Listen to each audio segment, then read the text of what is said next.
Samajwadi party کے بزرگ رکن پارلیمنٹ جناب شفیق الرحمان برق کا انتقال۔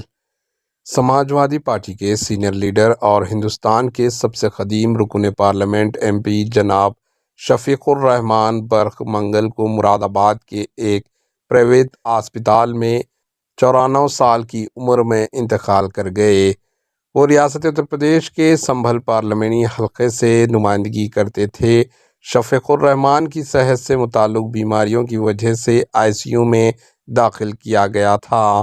انہیں سینے میں انفیکشن تھا۔ برق کا حال ہی میں دل کا آپریشن بھی ہوا۔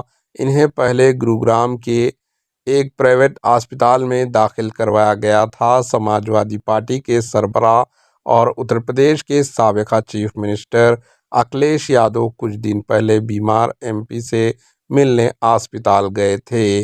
ان کے انتقال پر سماجوادی پارٹی نے اپنے آفیشیل ٹویٹر ایکس ہینڈل پر کہا کہ سماجوادی پارٹی کے سینئر لیڈر اور کئی بار MP رہ چکے شفیق الرحمان برق صاحب کا انتقال انتہائی افسوسناک ہے۔ ان کی روح کو سکون ملے۔ Bureau report AHN news. AHN news کو لائک کریں، شیئر کریں اور سبسکرائب کرنا نہ بھولیں۔